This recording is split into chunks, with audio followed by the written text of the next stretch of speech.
जो direction of rotation रहेगा magnetic field का, रोटेटिंग मैग्नेटिक फील्ड का, वही डायरेक्शन ऑफ रोटेशन रहेगा हमारे रोटर का। ठीक है, तो this is how rotor had started rotating. फिर उसमें ईएमएफ इंड्यूस आ गया, नो लोड पे वो ऑलमोस्ट सिंक्रोनस स्पीड पे घूमता है but not at the synchronous speed, वो भी हमने डिस्कस किया ऐसा क्यों है। एंड देन ऑन लोड उसका स्पीड थोड़ा कम हो जाता है बिकॉज लोड डालने के बाद obviously speed will come down, जिसके वजह से relative motion between the two increase, जिसके वजह से EMF induce will increase, current will increase, frequency will increase, और उसके वजह से टॉर्क हमें ज्यादा मिलेगा।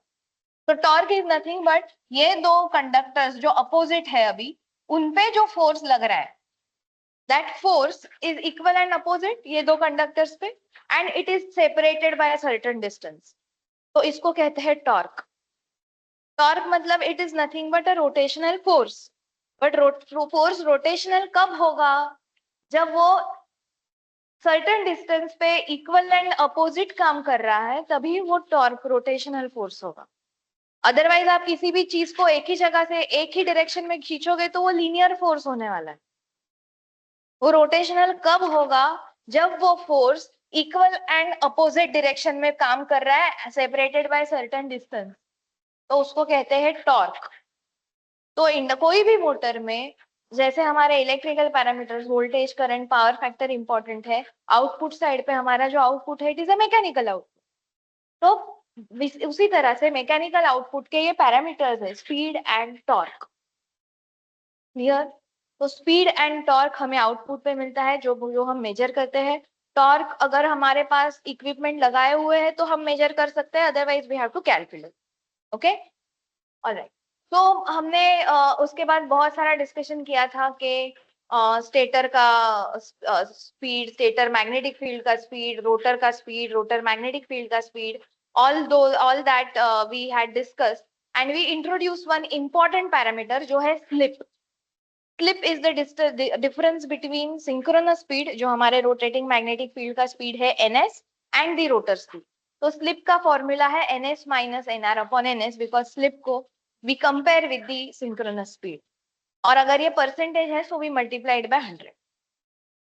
So slip is very important parameter and we found out that the rotor EMF induced in rotor जिसका frequency F2 है and EMF induced in stator जिसका frequency F1 है, which is same as the supply frequency because stator कहीं घूम नहीं रहा है. So F2 is equal to S into F1. Okay, and similarly we found out that the rotor का जो speed है, rotor का speed is nr, so it is equal to 1 minus S into ns, and rotor magnetic field का speed is S into ns. So rotor का magnetic field and stator का magnetic field, they are rotating at the same speed. They are stationary with respect to each other, but rotor जो है, rotor खुद nr पे घूमेगा, and rotor magnetic field that rotates on ns minus nr, total it becomes ns. Okay, तो हमें इससे take away क्या है कि हमें पता है that rotor always rotates at some speed, synchronous speed के थोड़ा वो नीचे रोटेट होगा इवन एट नो लोड। अगर आपका सिंक्रोनस स्पीड एनएस का फॉर्मूला क्या है, एनएस का फॉर्मूला क्या है,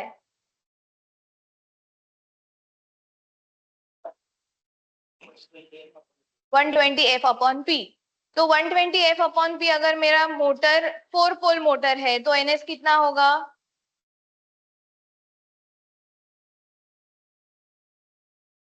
फ्रीक्वेंसी इंडिया में 50 हर्ट्ज है, तो 120 f अपॉन पी कितना होगा, 1500, 1500 rpm is ns. तो at no load also जो रोटर है it will rotate at around 1495, 1496, even 1499, but it will never rotate on 1500. उसका भी डिस्कशन हमने किया था because at that speed rotor में जो टॉर्क डेवलप होता है it is just sufficient to continue the rotation. Against whom? किसके अगेंस्ट ये रोटेशन कंटिन्यू कर रहा है? क्या होता है मोटर में जब दो चीजें घूमती है, एक चीज घूमती है ऑन सर्टन थिंग, तो क्या होता है?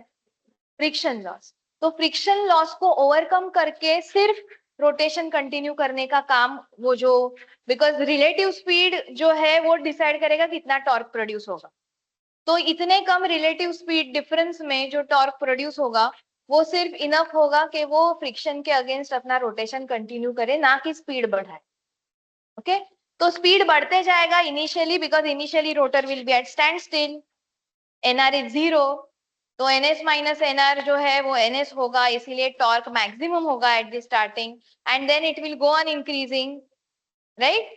तो speed will go on increasing initially, and then the torque will start reducing. जब ये रिलेटिव स्पीड कम होने लगेगा तब टॉर्क कम होना स्टार्ट होगा, and at certain speed below synchronous speed, at no load, I am talking about at no load, it will settle down कि जहां पे उसका टॉर्क जो है it is just enough to continue the rotation against all frictional losses. जो frictional losses को overcome करके जितना वो घूम सकता है, जितना कंटिन्यू कर सकता है उतना ही करेगा, उसके आगे वो नहीं जाएगा। और अगर हमने वो मोटर को लोड किया तो क्या होगा, मोटर का स्पीड ड्रॉप होगा थोड़ा, जिसकी वजह से रिलेटिव स्पीड बढ़ेगा, जिसकी वजह से टॉर्क बढ़ेगा जो हमारे लोड के लिए सफिशिएंट है, लोड लेने के लिए, and at that speed it continue to rotate. तो नो लोड स्पीड पे हमें जो achievable maximum achievable speed in induction motor is at no load, क्योंकि जैसे ही हम मोटर को लोड करेंगे उसका स्पीड ड्रॉप हो। ओके, बट ये जो ड्रॉप इन स्पीड है वो बहुत ज्यादा नहीं रहता है, there is very less difference. Induction motor की यही खासियत है कि उसका जो स्पीड है from no load to full load, हमने लिखा था वो स्मॉल मोटर्स के लिए कुछ 2.5 to 4% स्लिप रहता है, राइट? तो वो जो डिफरेंस है वो ज्यादा नहीं रहता है, and it is sometimes called as a constant speed drive, because उसमें स्पीड जो है वो ज्यादा वेरी नहीं होता है। Okay, alright. तो ये कांस्टेंट स्पीड ड्राइव होने के वजह से initially speed control of induction motor was not that easy. हाँ, बट अभी हमारे पास ड्राइव्स है जिससे हम वेरिएबल फ्रीक्वेंसी जनरेट कर सकते हैं। तो इंडक्शन मोटर का स्पीड कंट्रोल अभी क्वाइट इजी हुआ है, जिसके वजह से इंडक्शन मोटर के को बाकी जो एडवांटेजेस है कि उसका कंस्ट्रक्शन एकदम रगिड है, उसका लाइफ बहुत ज्यादा है, मेंटेनेंस उसको बहुत कम लगता है, losses compare to other machines losses कम होते हैं। तो ये सारे एडवांटेजेस लेने के लिए हम ऑलमोस्ट ऑल दी एप्लीकेशंस में we use induction motor. I had given example of traction also कि ट्रैक्शन में सबसे पहले डीसी मोटर्स यूज होती थी, जिसके लिए हमारा जो ट्रैक्शन का लाइन था वो भी डीसी था, बट लेटर ऑन अभी हमारे पास जो भी लाइंस है वो सारे एसी लाइन है। ट्रैक्शन का जो ओवरहेड लाइन रहता है ना, उसके ऊपर वो लिखा रहता है विद्युत भार डेंजर, कितना होता है वो 25 kV, बराबर 25 kV AC, 25 kV 50 hertz. Okay, तो अभी ये सारे लाइन जो है वो एसी है, बिकॉज ट्रैक्शन में मतलब रेलवे में जो भी मोटर यूज होती है वो अभी 3 फेज इंडक्शन मोटर ही यूज होती है। पहले वो डीसी मोटर रहती थी, बट अभी वो 3 फेज इंडक्शन मोटर ही रहती, राइट? ओके, तो हमने कहा कि हम हमारा जो स्टेटर का is there any direct connection between stator and rotor? कोई फिजिकल कनेक्शन है? नहीं है। So it is similar to the transformer primary and secondary. Transformer के प्राइमरी एंड सेकेंडरी में भी कोई फिजिकल कनेक्शन नहीं था, बट स्टिल सप्लाई सेकेंडरी में आ रहा था। क्या क्यों आ रहा था सप्लाई सेकेंडरी में? What was the reason? Because of electromagnetic induction, correct? तो इंडक्शन मोटर, इसका नाम ही इंडक्शन है actually, because the same reason कि हमने स्टेटर को सप्लाई दिया है, स्टेटर में ईएमएफ इंड्यूस हुआ, उसका फील्ड जो भी प्रोड्यूस हुआ, एंड वो फील्ड एयर गैप के थ्रू रोटर में इंड्यूस। तो वर्किंग ऑफ और वर्किंग प्रिंसिपल जिसको हम कहते हैं ट्रांसफार्मर का एंड इंडक्शन मोटर का सेम है, इंडक्शन ही है ना।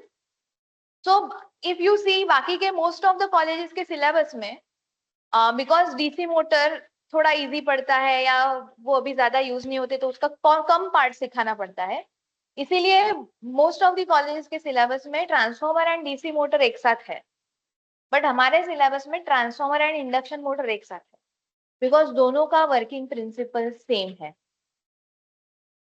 क्योंकि क्या होता है, थर्ड सेम में आप पहले ट्रांसफॉर्मर पढ़ोगे, उसमें वो Faraday's law of electromagnetic induction खींच के सिखाया जाएगा, तुम लोग भी पढ़ोगे। और अगर इंडक्शन मोटर हमने फोर्थ सेमिस्टर में रख दिया तो एक सेमिस्टर गया ना बीच में, वेकेशन बड़ा आता है बीच में, तो वो फैराडेज लॉ कहाँ चला जाएगा पता नहीं। तो उससे अच्छा है जब तक फैराडेज लॉ एकदम ताजा ताजा है तब तक हम इंडक्शन मोटर भी सिखा दें, फिर बाद में आप लोग जानो, वो ट्रांसफॉर्मर जाने, इंडक्शन मोटर जाने और फैराडे जाने। So transformer and induction motor, they work on the same principle, and that is why induction motor is called as generalized transformer. Because जो ट्रांसफॉर्मर में हो रहा है वो सब चीजें इंडक्शन मोटर में हो रही है। एडिशनली इंडक्शन मोटर में क्या हो रहा है जो ट्रांसफॉर्मर में नहीं था? रोटेशन। रोटेशन, जो ट्रांसफॉर्मर इज स्टैटिक डिवाइस, वो रोटेट नहीं होता है उसका कोई भी पार्ट। ऑफ कोर्स फैंस वगैरह होते हैं but they are auxiliary for the cooling purpose. But transformer का मेन पार्ट में से कोई भी पार्ट रोटेट नहीं होता, it is called as static device. But induction motor is a rotating machine, right? So we'll compare the induction motor and the transformer, and induction motor is also called as generalized transformer, so that you write down first. Induction motor is called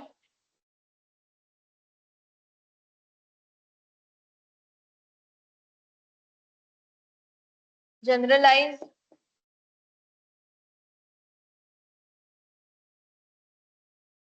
transformer.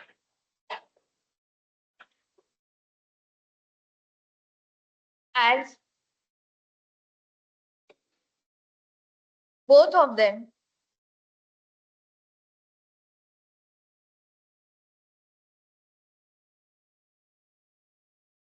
work on same basic working principle,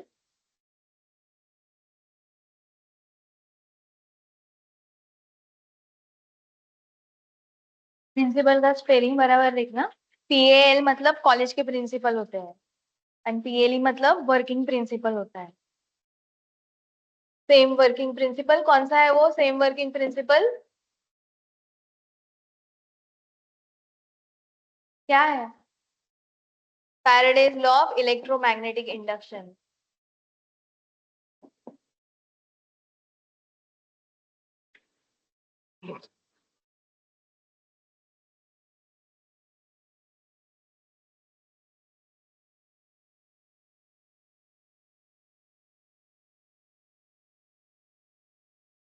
okay,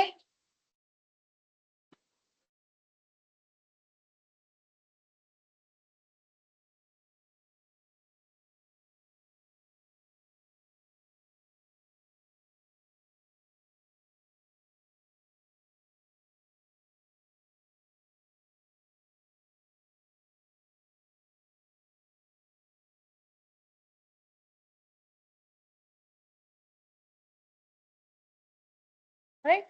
तो similarities हमने already discuss की है in induction motor and transformer, कि हमारे पास दो part रहते हैं। In case of transformer primary and secondary winding रहता है, एंड इंडक्शन मोटर में हमारे पास स्टेटर एंड रोटर वाइंडिंग है। That is same. Supply from first part primary to secondary transformer में भी इंडक्शन से ही आता है, and in case of induction motor भी स्टेटर से रोटर में सप्लाई इंडक्शन से ही आता है। जब when there is a question of comparison, तो कंपैरिजन में जरूरी नहीं है कि सिर्फ आप डिफरेंसेस ही लिखो, कंपैरिजन में आप सिमिलरिटीज भी लिख सकते हैं। ओके, कंपेयर का मीनिंग ही वही है कि दोनों में what is the difference, what is the similarity. अगर डिफरेंशिएट पूछा है तो आपको डिफरेंसेस ही लिखना है, कंपेयर में आप सिमिलरिटीज भी लिख सकते हैं। ओके, तो अभी सिमिलरिटीज आई थिंक काफी हो चुकी है, काफी समझ में आ चुका है। We will directly jump on to the differences or the comparison. We'll continue with the comparison. So first part जो है that we all know, that is transformer. उसके पहले जैसे हमने ट्रांसफॉर्मर, थ्री फेज ट्रांसफॉर्मर के सर्किट डायग्राम ड्रॉ किए थे, correct? तो वैसे ही हम थ्री फेज इंडक्शन मोटर का भी ड्रॉ कर सकते हैं, right? Why three phase? Because three phase induction motor is a basic working principle, मतलब it is easier to understand कि जहाँ पे हमें rotating magnetic field मिलता है. एंड में हम सिंगल फेज इंडक्शन मोटर पे जाने वाले. सो जैसे हमने ट्रांसफॉर्मर के लिए ड्रॉ किया था, we will draw it for the induction motor as well. हमारे पास थ्री फेज इंडक्शन मोटर में स्टेटर के थ्री फेज वाइंडिंग्स रहते हैं.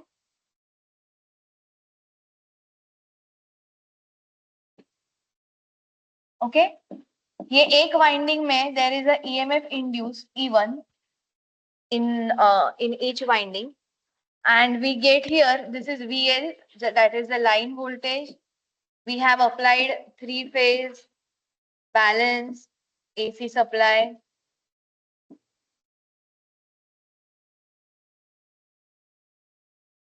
यहाँ पे मुझे वी फेज मिल रहा है. स्टार में पता है ना, वी लाइन वी फेज याद है ना, V line V phase. Then of course there is a primary current I1. This is a stator part, ये स्टेटर का पार्ट है.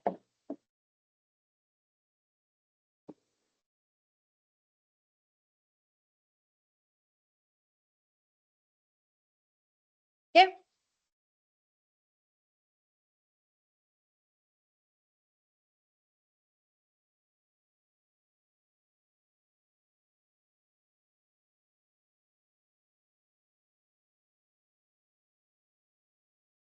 And what will happen at the rotor side? Now rotor का जो winding है, जैसे हमारे stator पे windings रहते हैं, आई टोल्ड यू कि वाइंडिंग हमने डिस्कस एंटायरली डिस्कस नहीं किया है because at this moment it might be difficult for you. तो वाइंडिंग आप फोर्थ सेमेस्टर में डिस्कस कर लेना. वाइंडिंग जो स्टेटर पे होता है वो थ्री फेज के लिए किया रहता है. वाइंडिंग थ्री फेज के लिए and certain number of poles, poles भी हमने लिखे 4 पोल 2 पोल 8 पोल मशीन. तो वो नंबर ऑफ पोल कुछ स्पेसिफिक नंबर ऑफ पोल के लिए end of course three phase का वाइंडिंग स्टेटर पे किया रहता है. एंड जो आरएमएफ में नंबर ऑफ पोल्स या फेज रहते हैं एंड फेज रहते हैं वो रिफ्लेक्ट होते हैं रोटर कंडक्टर्स पे. Rotor is not bound for specific number of poles और फेजेस, बट स्टेटर का जो मैग्नेटिक फील्ड है वही रोटर पे रिफ्लेक्ट होगा. And we will show the rotor is also three phase.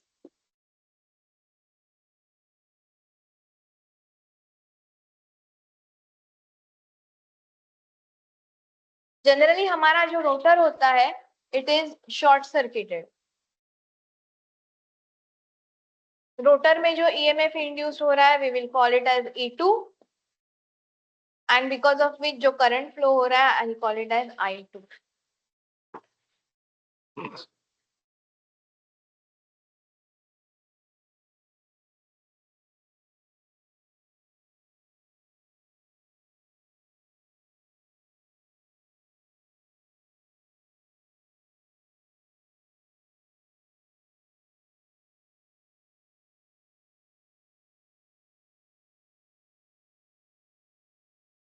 So diagram is similar to a three phase transformer.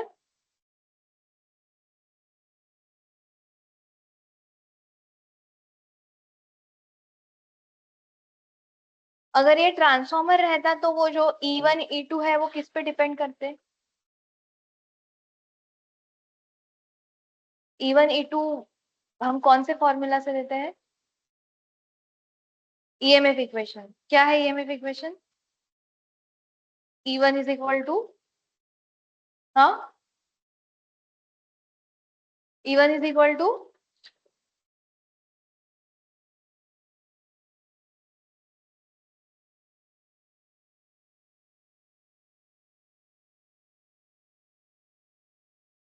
4.44 N1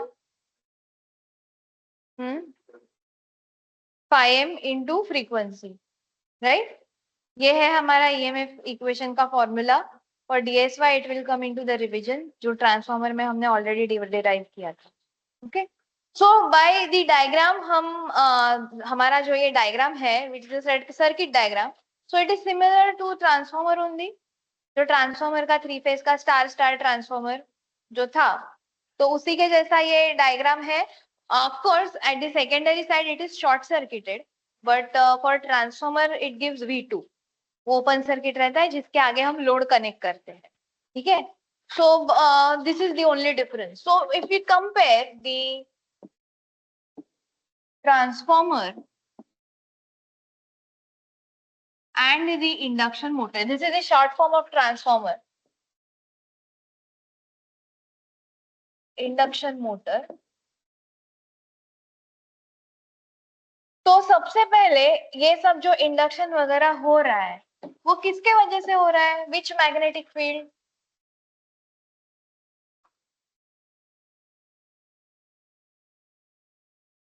in transformer हमारे पास कौन से टाइप का मैग्नेटिक फील्ड था जिसके वजह से इंडक्शन हुआ?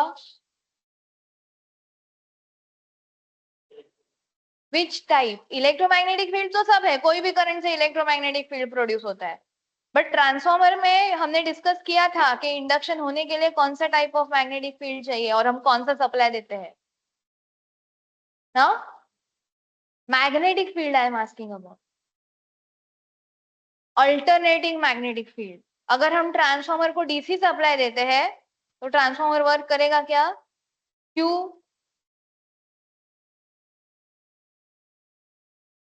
Y transformer won't work?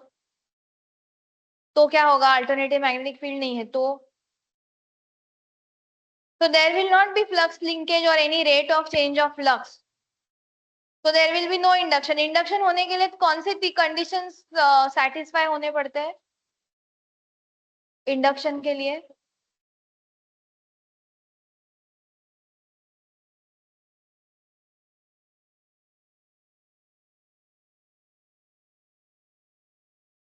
अभी भी बताए थे 3 conduction.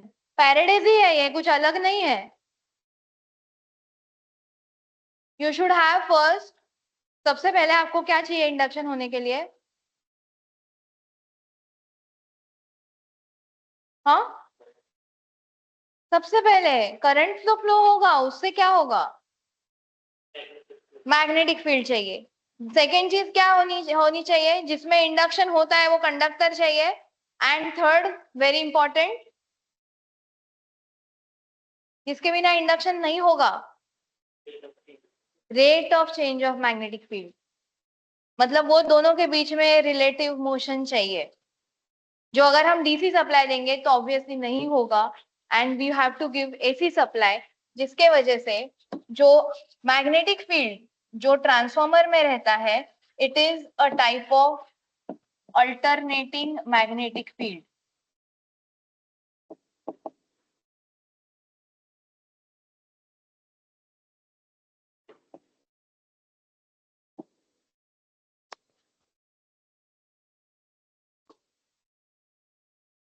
What's there in induction motor? कौन से टाइप का मैग्नेटिक फील्ड रहता है? अल्टरनेटिंग रहता है. एसी सप्लाई तो हमने दिया है मोटर को, तो मोटर में कौन से टाइप ऑफ मैग्नेटिक फील्ड रहता है? Electromagnetic field everywhere it is there. Electromagnetic field मतलब क्या? कि जो इलेक्ट्रिसिटी देने के बाद मैग्नेटिक फील्ड डेवलप हुआ, दैट इज इलेक्ट्रोमैग्नेटिक फील्ड. तो आप डीसी सप्लाई भी दोगे, उसके करंट के वजह से भी जो फील्ड होगा, that is also electromagnetic field. Transformer में हमारे पास अल्टरनेटिंग मैग्नेटिक फील्ड था, इंडक्शन मोटर में रोटेटिंग मैग्नेटिक फील्ड. अगर नहीं होगा, अगर हमने ट्रांसफॉर्मर जैसे वो एक लिंब पे हमने वाइंडिंग कर दिया, तो अल्टरनेटिंग मैग्नेटिक फील्ड मुझे मिलेगा because I am giving AC supply. उससे इंडक्शन मोटर वर्क करेगा क्या? Will induction motor work because of it? Alternating magnetic field अगर मैंने प्रोड्यूस किया, वो ट्रांसफॉर्मर के जैसा प्राइमरी वाइंड किया, स्टेटर वाइंडिंग को 3 फेज में दिया, and alternating magnetic field produce हुआ, क्या उससे इंडक्शन मोटर वर्क करेगा? क्यों नहीं करेगा?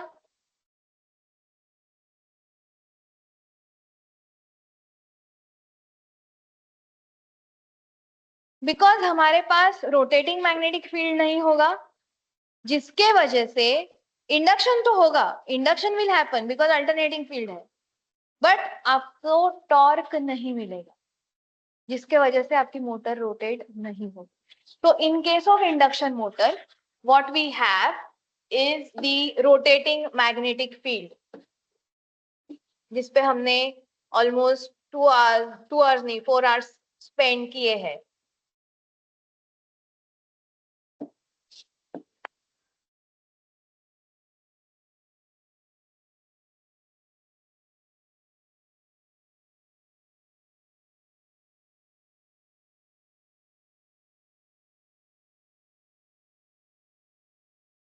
तो ये रोटेटिंग मैग्नेटिक फील्ड हमें किसके वजह से मिल रहा है? ऑफ कोर्स सप्लाई तो दिया है हमने, 3 फेज बैलेंस सप्लाई. और किसके वजह से मिल रहा है ये रोटेटिंग मैग्नेटिक फील्ड? हाँ, कंडक्टर्स मतलब वाइंडिंग. और ये कौन सी टाइप की वाइंडिंग है? क्या वो ट्रांसफॉर्मर के जैसी वाइंडिंग है? Is it like a transformer? No, it is a winding जो थ्रू आउट जो हमारा पेरिफेरी है स्टेटर का, उस पे डिस्ट्रीब्यूट की है. ऐसे नहीं है कि ये आर वाइंडिंग, ये वाई वाइंडिंग, ये B winding. It is distributed. I have a diagram, I will show it to you later on. अभी दिखा देती हूँ.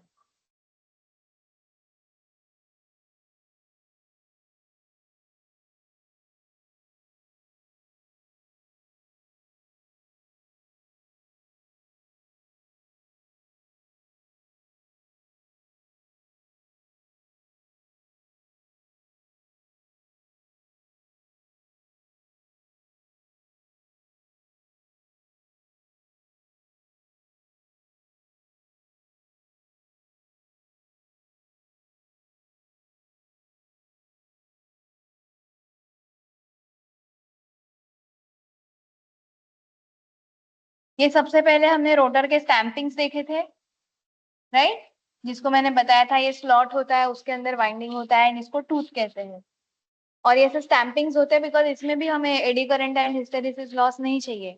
इसीलिए जो स्टेटर का कोर बनता है, जैसे ट्रांसफॉर्मर का कोर बना था विथ लैमिनेशन स्टैक किए हुए, तो ऐसे ही ये इसका स्टैंपिंग है फॉर दी स्टेटर कोर. उसके बाद जो डिस्ट्रीब्यूटेड वाइंडिंग है, this is the distributed winding. Now see, this is phase A. ये फेज ए मतलब फेज आर. अभी ये पोल पे इसका वाइंडिंग किया, फिर यही वाइंडिंग हम यहाँ लेके गए, यहाँ पे इसका वाइंडिंग किया, फिर यही वाइंडिंग को इधर लेके आए, इधर उसका वाइंडिंग किया, और यही वाइंडिंग को इधर लेके आया, and then we connected it to neutral. तो क्या ऐसा है कि एक जगह पे आर फेज है, 120 डिग्रीज पे वाई फेज है, 120 डिग्रीज पे बी फेज है? ऐसा नहीं होगा. अगर ऐसा हम करेंगे तो हमारा जो मैग्नेटिक फील्ड है दैट विल नॉट रोटेट, वो रोटेट नहीं होगा. वैसे ही similar to that B phase, देखो यहाँ पे लेके आए, देन यहाँ, देन यहाँ, देन यहाँ, एंड देन न्यूट्रल. वैसे ही सी फेज. तो ये जो वाइंडिंग है, इस टाइप का वाइंडिंग जिसमें हर फेज को डिस्ट्रीब्यूट किया है थ्रू आउट द पेरिफेरी, इसको कहते हैं distributed winding. Okay. And transformer में हमने क्या देखा था? इन केस ऑफ 3 फेज ट्रांसफॉर्मर हमारे पास 3 लिंब थे. एक के ऊपर आर का प्राइमरी भी था, सेकेंडरी भी था. दूसरे ऊपर वाई का प्राइमरी सेकेंडरी, तीसरे ऊपर वाई का बी का प्राइमरी सेकेंडरी. उस टाइप के वाइंडिंग को कहते हैं कॉन्सेंट्रिक वाइंडिंग, कि एक फेज का एक जगह पे concentrated winding. Okay, so in case of induction motor, the winding type which we have is distributed winding.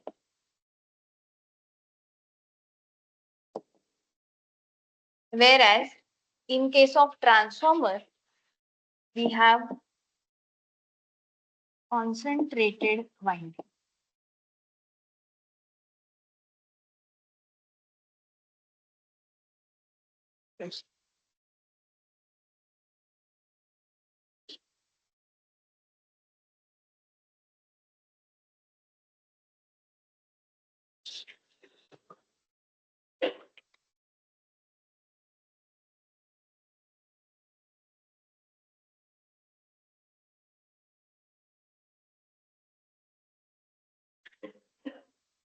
Okay, now let's get back again. Transformer के इधर चले जाते हैं कि ट्रांसफॉर्मर में हमने प्राइमरी वाइंडिंग को सप्लाई दिया, फिर क्या हुआ था? हाँ, प्राइमरी वाइंडिंग को सप्लाई दिया, फिर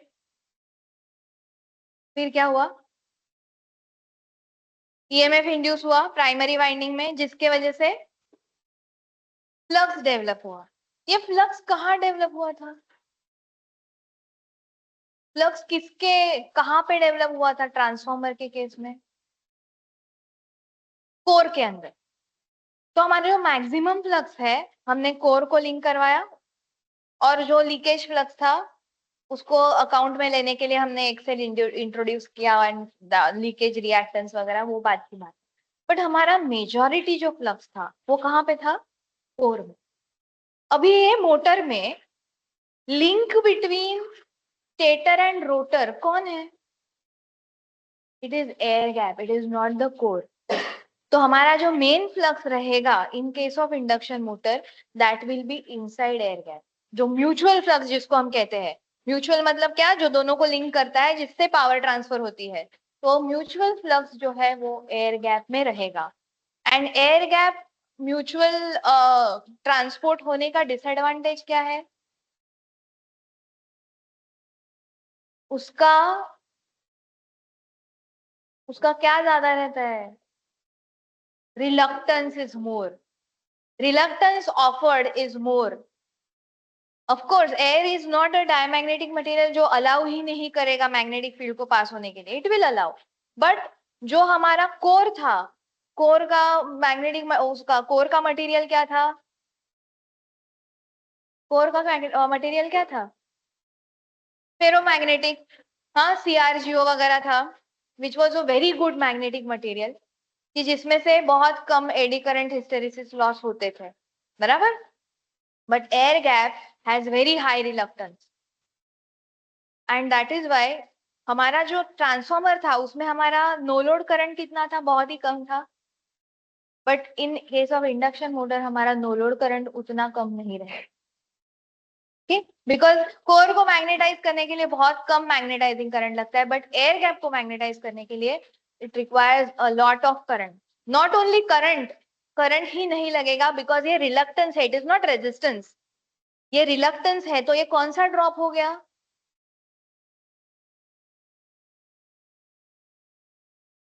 रिलक्टेंस मतलब कौन सा पैरामीटर या कौन सा ड्रॉप होता है इन case of electrical engineering? Inductive drop. And अगर इंडक्टिव ड्रॉप ज्यादा होता है तो और क्या ज्यादा होता है? कौन बढ़ता है?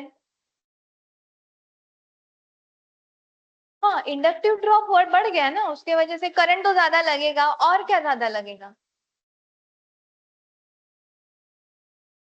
इंडक्टेंस जब भी हम कहते हैं तो क्या इंट्रोड्यूस होता है?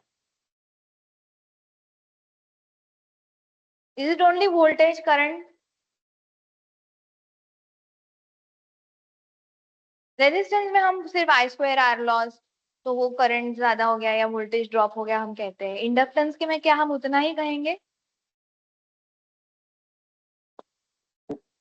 इंडक्टेंस जब भी आता है पिक्चर में, तब क्या इंट्रोड्यूस होता है सर्किट में? इम्पिडेंस तो है ही इंडक्टेंस। वो इंडक्टेंस आएगा मतलब एल आएगा, मतलब एक्सएल आएगा, मतलब जेड आएगा। उसकी वजह से क्या आएगा? वो एक्सएल के वजह से। फेजर डायग्राम याद है?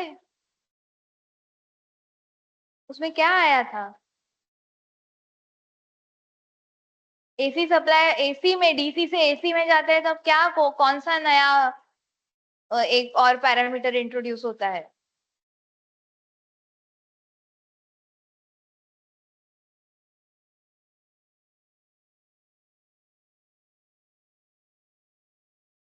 मैग्नेटिक फील्ड एंड करंट के बीच में एंगल। एंगल तो है, कौन सा एंगल? किसके बीच में आता है ये angle? Very important angle of electrical engineering.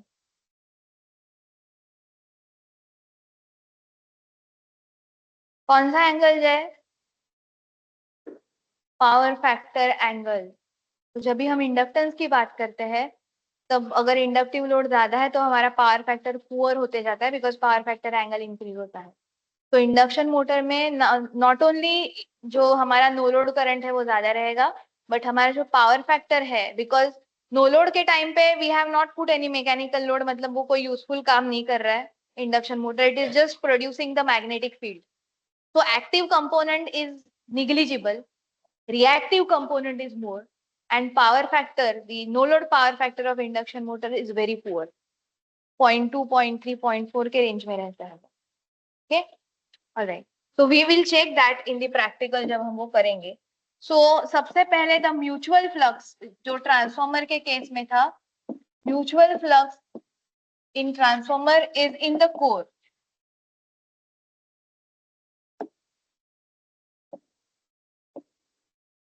Whereas induction motor के लिए mutual flux is in air gap.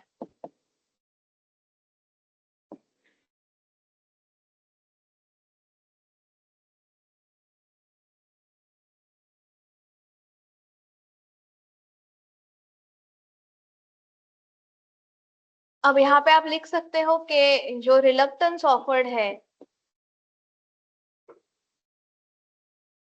ये कम रहेगा, एंड यहाँ पे जो रिलक्टेंस है वो ज्यादा रहेगा.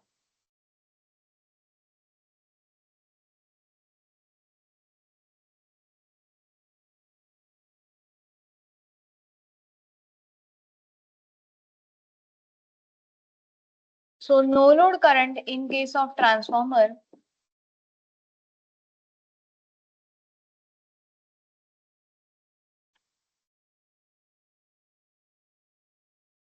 two to 6%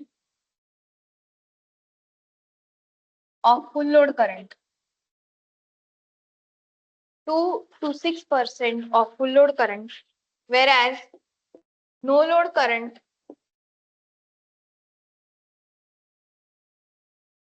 in induction motor is 30 to 50% of full load current. 30 to 50% of full load current. Also, power factor is very poor at no load.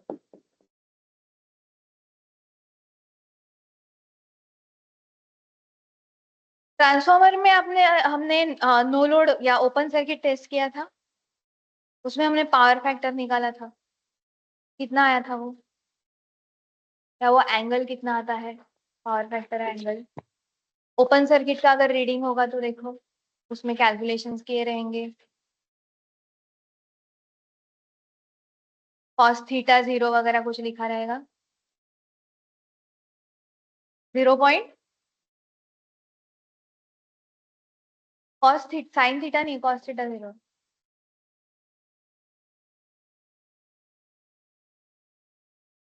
Theta 0 कितना आया था, चलो 80. हाँ, तो उसका कॉस फाइंड आउट करो कितना आता है. Of course it is near 90. Cos 90 is 1, तो इट इज नियर यूनिटी. फिर भी फाइंड आउट करो कितना आता है.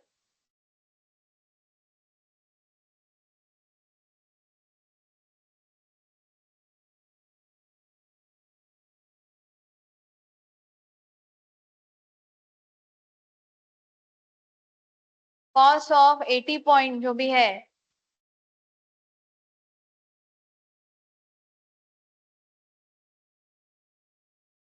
and for newcomers carrying calci is mandatory.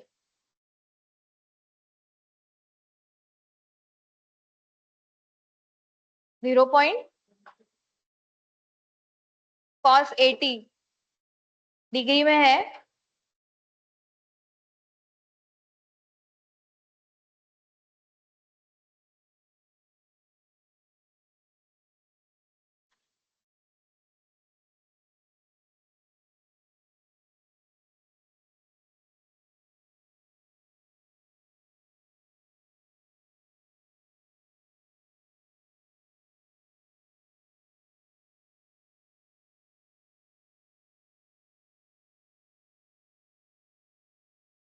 एक मिनट.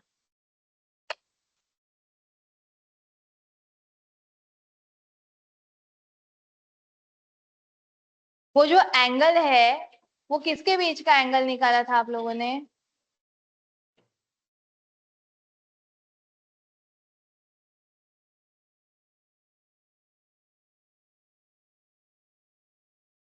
हाँ, सो cos 80 कितना आता है? It is around 0 point something. So initially because it only generates the magnetic field, तो वहां पे भी ये कम रहता है. But for induction motor it is much poor, and that is why as we can see कि हमारा ये induction motor load no load पे भी 30 to 50% आए फुल लोड ले रहा है करंट, तो लॉसेस भी होने वाले हैं स्टेटर कंडक्टर में. End of course power factor is also poor, जिसके वजह से इंडक्शन मोटर कभी भी नो लोड पे रन करना रिकमेंड नहीं करते, बिकॉज जब भी इंडक्शन मोटर नो लोड पे रन होती है तब एफिशिएंसी बहुत नीचे चली जाती है. Okay, next point, we had discussed about that EMF equation के कितना EMF इंड्यूस होगा. तो in case of transformer the EMF equation what we had, ये हमने डिराइव किया था EMF equation. E1 is equal to 4.44 N1 phi m F, ऐसा कुछ आया था, या हमने वो phi m को Bm into A से रिप्लेस किया था. This is also equal to 4.44 N1 Bm A into F. जो नए लोग हैं उनके लिए N1 is the number of turns in primary. ये EMF1 E1 is the EMF induced in the primary. N1 number of turns of primary. Bm is the maximum flux density, in the core. A is the cross section area of the core, and F is the frequency, जो supply frequency. Similarly, E2 is the EMF induced in secondary, and it is also equal to 4.44 N2 number of turns in secondary phi m F.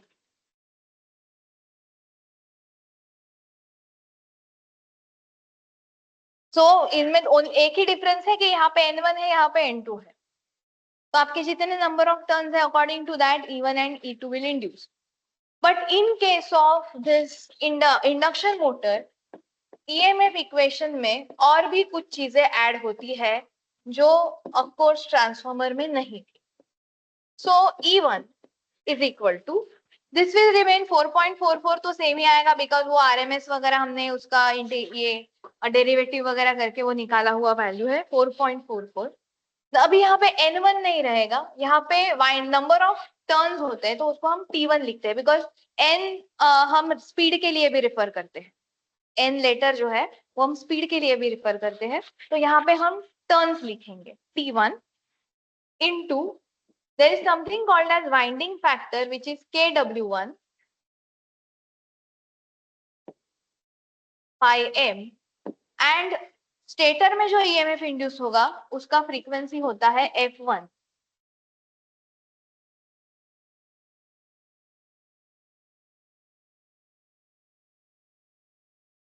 ये कौन क्या है वो हम नीचे लिखने वाले हैं.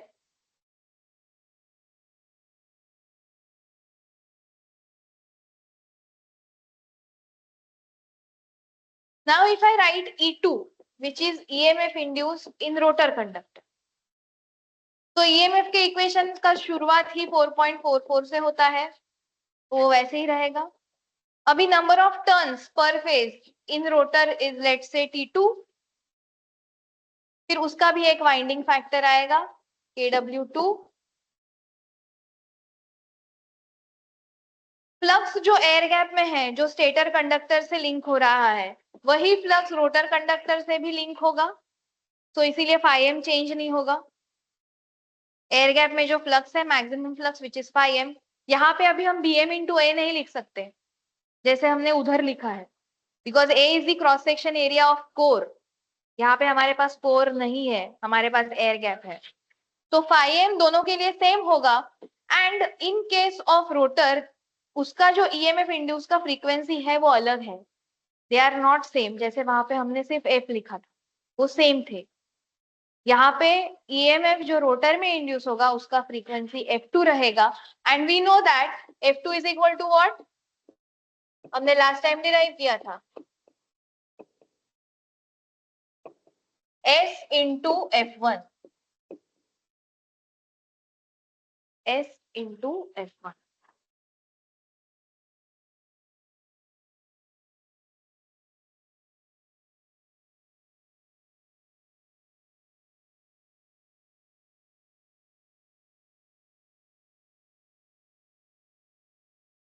Okay, now let's write down what are these parameters.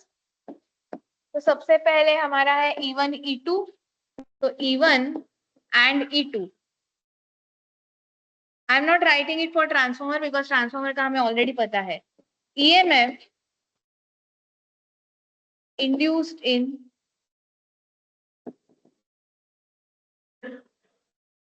stator and rotor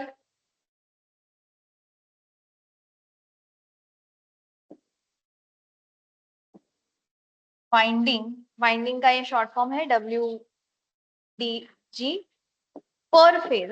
now all the calculations जो हम करेंगे थ्री फेज इंडक्शन मोटर के लिए, बिकॉज हमने थ्री फेज ट्रांसफॉर्मर के कोई भी न्यूमेरिकल सॉल्व नहीं किए थे, उसमें भी ऐसा ही होता है.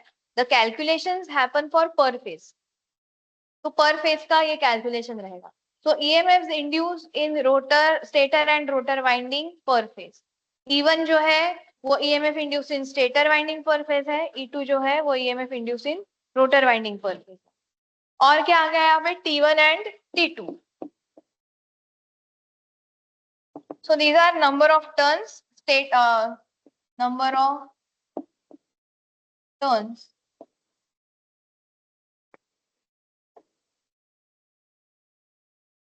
of again stator and rotor, stator and rotor winding per phase. Number of turns भी per phase ही रहेंगे.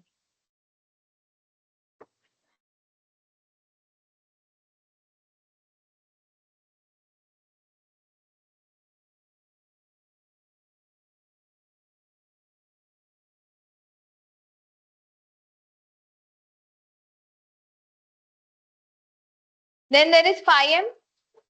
Phi m is the क्या होता है phi m?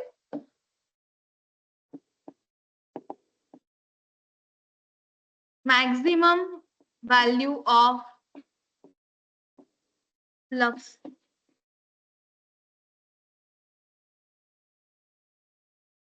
कौन सा फ्लक्स है ये? कहाँ पे है ये फ्लक्स? एयर गैप में.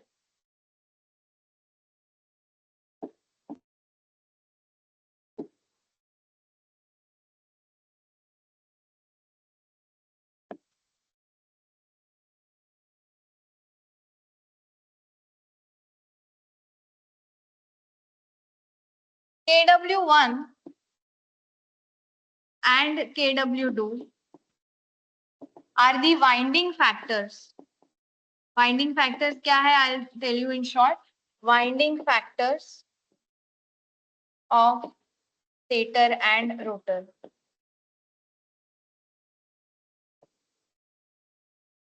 Stator and rotor windings.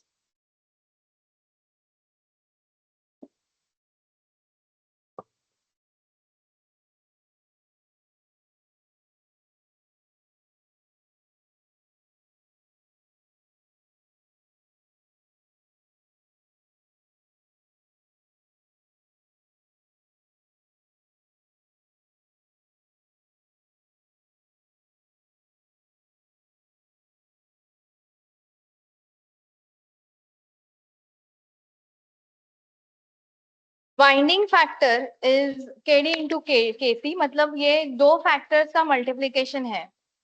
ये फैक्टर्स हम तभी समझेंगे जब आप वाइंडिंग अच्छी तरह से पढ़ोगे.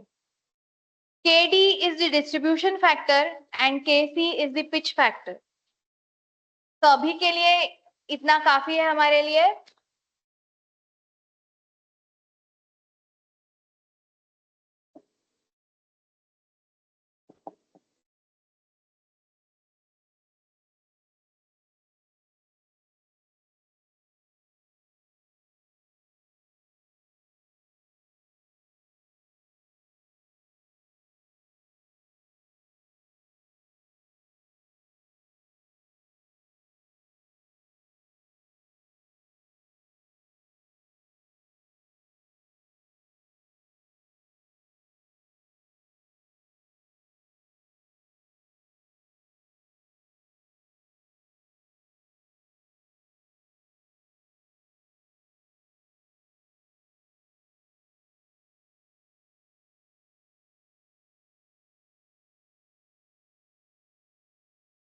तो केडी फैक्टर जो है डिस्ट्रीब्यूशन फैक्टर, वो फैक्टर डिपेंड करता है कैसे हमने वाइंडिंग को थ्रू आउट डिस्ट्रीब्यूट किया है थ्रू आउट द पेरिफेरी, ठीक है। And pitch factor, there are something called as short pitch, full pitch winding. तो वो क्यों करते हैं, क्या करते हैं, again when you learn about winding you will understand. Short pitch winding के अपने कुछ एडवांटेजेस है, तो वो कितने स्लॉट एंगल से उसको शॉर्ट किया हुआ है, that is the pitch factor. तो पूरा जो वाइंडिंग फैक्टर है, that winding factor is made up from KD into KC. KD is the distribution factor and KC is the pitch factor. Okay? अभी के लिए हमारे लिए इतना काफी है. So we'll take a short break of 5 minutes and then we'll continue.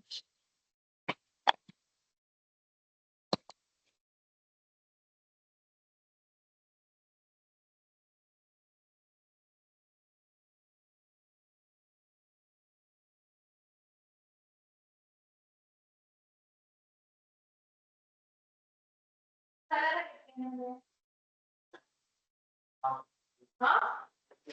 Okay.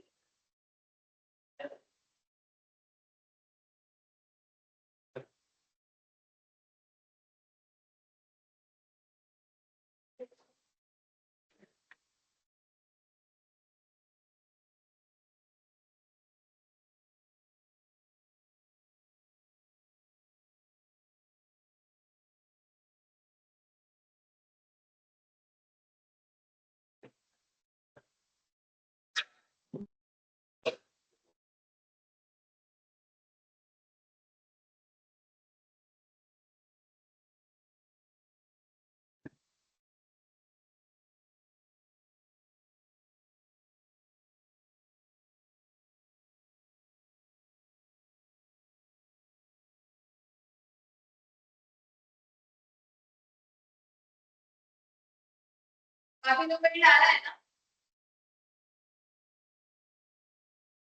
15 तुमने डाला।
Explain the construction of a three-phase induction motor.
तो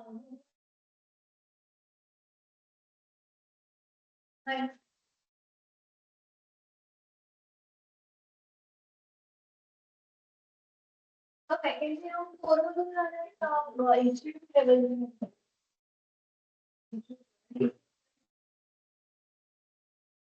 वैकेंसी वैकेंसी हम इंस्टीट्यूट लेवल में ये रात 4 मधून है है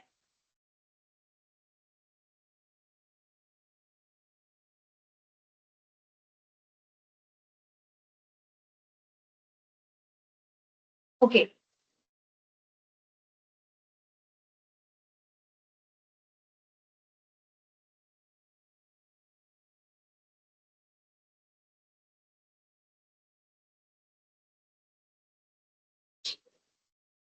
now let's watch a video regarding the construction of induction motor.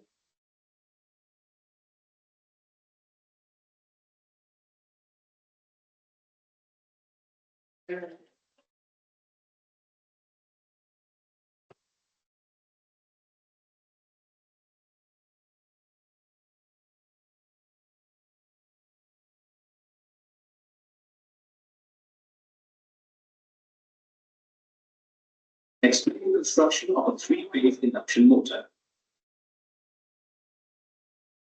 A three-phase induction motor is used in escalators, paper industries, etc. Let's understand how it is constructed. But first, let's take a look at its elements. A three-phase induction motor consists of a stator, a rotor, and two end belts. The stator and rotor are its main parts. Now let's describe each of these elements. Stator is the stationary part of the motor, and it consists of a core, a conducting wire, and a frame.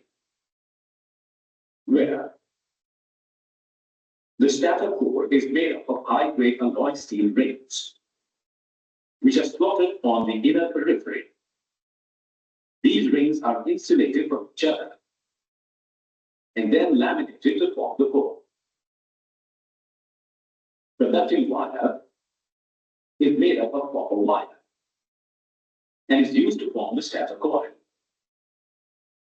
And frame is made up of close-grained alloy cast or fabricated iron. Its outer surface consists of a cooling fins. In order to increase the heat dissipating area without increasing the overall diameter, it gives support and protection to the other parts of the motor. Rotor is the rotating part of the motor, and it consists of a core, the conducting rods, and two end rings, where the rotor core is a cylindrical core built from a high-grade alloy steel laminations with parallel slots on the outer periphery. If the slots are not parallel to the shaft of the core, then the rotor is called a squirrel cage rotor. And if the slots are parallel to the shaft of the core, then the rotor is called a base-wound or slip ring rotor. Note that mostly squirrel cage. Explain the construction.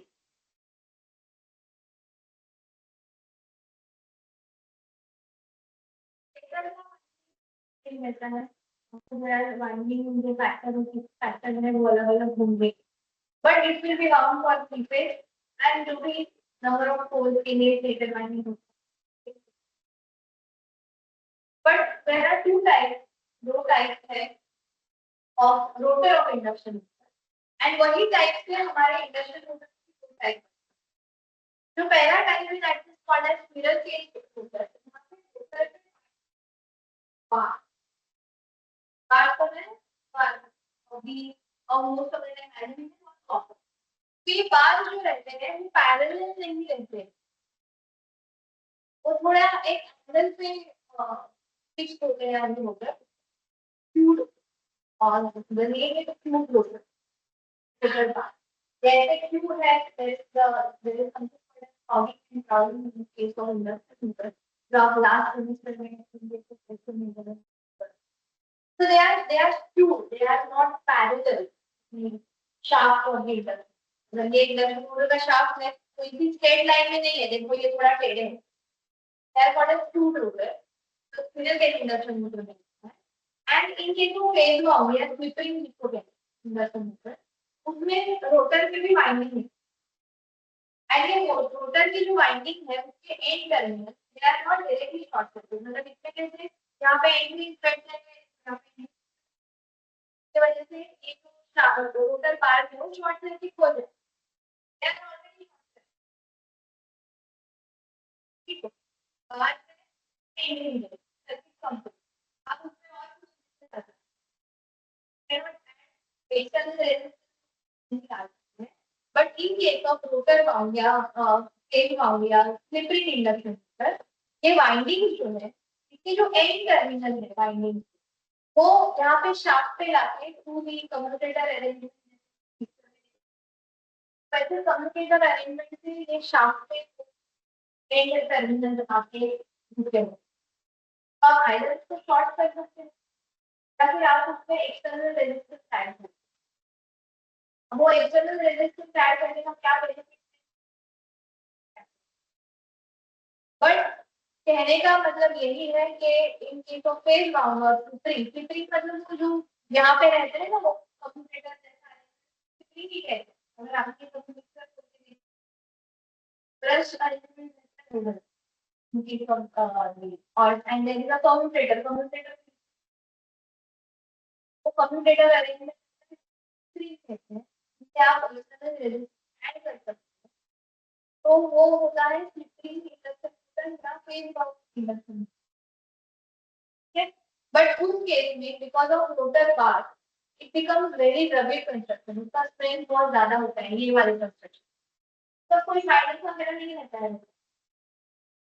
इसका strength थोड़ा कम रहता है. That is why ये बहुत ही कम use होता है generally induction. Are parallel to the shaft of the core, then the rotor is called a phase wound or slip-ring rotor. Note that mostly squirrel cage rotor is used because of its various advantages over the phase wound rotor. Conducting rods are heavy bars made of copper, aluminium, or alloys and are used as a rotor winding. And the end rings are made up of copper, aluminium, or alloy rings and are used to short circuit all the winding rods on the core. And the end bells are made of the same material as that of the frame. It is also used to protect the motor on the two sides. Now let's construct a three-phase induction motor using these elements. First, wound all the conducting wires on the standard core, all around it, to form three different parts of the coil that behave as three-phase winding. Then attach four outlet wires to these three parts of the coil to connect them to a three-phase supply. Then place this stator core inside the frame to form a stator of the induction motor. Now insert the conducting rods in each slot of the motor core. Then weld the end rings on both sides of the rotor core to short circuit all the winding rods on the core. This forms the rotor of the induction motor. Now place this rotor inside the stator carefully. And then finally attach the two end bells to it to form a three-phase induction motor. Thus, we have constructed a three-phase induction motor.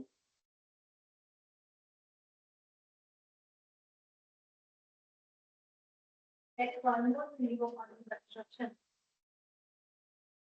Let's see if there are any other details. In this video, we are going to discuss about construction of three-phase induction motor. Let's discuss each and every part one by one. The first part is stator. It is the static part of motor, and very outer part of it is called as frame. Frame of induction motor is generally made up of cast iron. It means molten iron is made to cool down in a mold to form this type of shape. The next part is stator core. This frame holds stator core made up of silicon steel to form the magnetic circuit of the stator.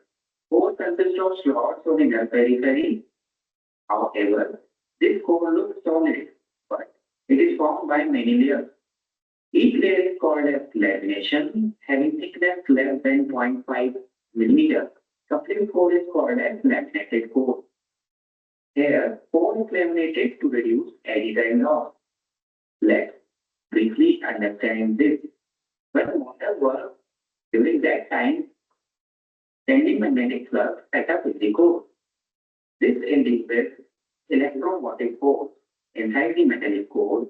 Due to this, cyclones of electric current appear inside the core and cause energy loss in form of heat. This effect is drastically high if we use solid core. Therefore, we use laminated core to increase the effective resistance. Now, the next important part is stator winding. Obviously, the stator will consist three-phase winding, one for R, one for C. Ends of these windings are brought out to terminal box so that they can be energized through external supply. You can watch how to wind it in separate videos. The work of this winding is to produce rotating magnetic field. Now come to next part, rotor. From the name, it is clear that it is the rotating part of motor because it develops mechanical power. That's why it is also called as armature.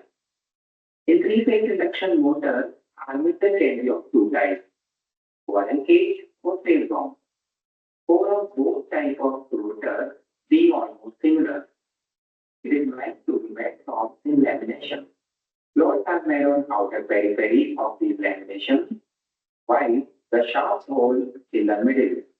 Let's talk about the rotor winding. In square cage rotor, winding is made from thick conductor bar, which is of copper or aluminum. At both ends, all such conductors are short-circuited through circular rings, due to which the current generated in the winding remains circulated inside the circuit. Whereas in case of phase bomb rotor, it consists of three-phase winding as like in stator. The three phase have to be connected with star or in delta. If we use delta connections, then only three terminals will remain, which connects to three slip rings made up of copper. These slip rings consist base of insulating material like bakelite. It holds the slip rings, maintain gas between them, and also not permit electric contact between slip rings and steel shaft. Carbon brushes are placed above these rings, which slide on these rings with a pressure made by spring and rubber arm. This whole brush assembly is fixed on the stator and does not move. The rotor only rotates with the slip ring. These brushes bring the current flowing into the rotor winding to the external circuit. By controlling this current to external circuit, we can change the speed of the motor and torque, whereas such a feature is not available in case of cage rotor. Here, for brushes, we use carbon material because it is quite hard, self-lubricating.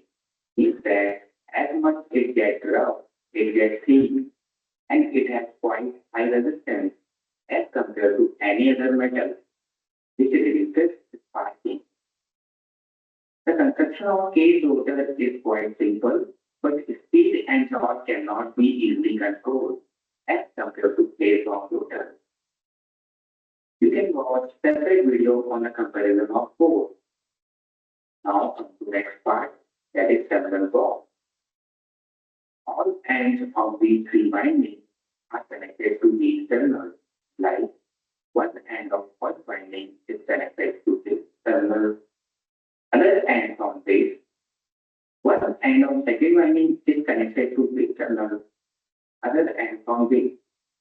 Similarly, one end of third winding is connected to this, while other end from this terminal. If motor is of phase-on type, then we also get terminals of rotor here. As in this demonstration, we have considered delta connections for rotor. So here we have three terminals for the rotor also. Now, next important part is cover. It firmly holds the shaft left on both sides of rotor so that the rotor can rotate in the middle of the stator pole. For this, both front and rear covers consist of high-grade steel ball bearing. Because of that, rotor gets almost zero mechanical friction when rotated. Ball bearing is used only in motors from fractional HP to 150 HP.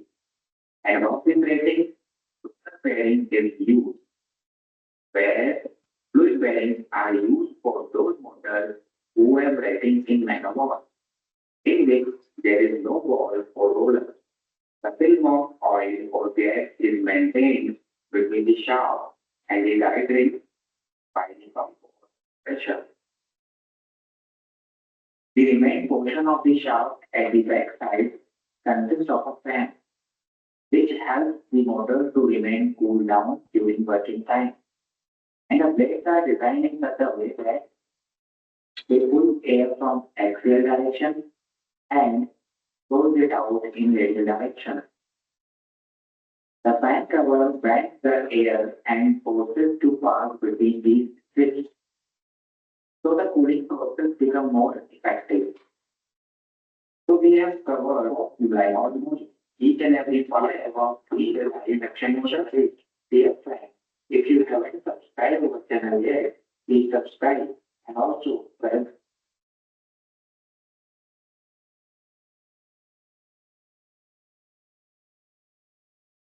So construction through video it is more clear and same thing जो अभी construction में हमने देखा that I have already given in the study material. I'll put it on the group also so that DSY students can also refer that.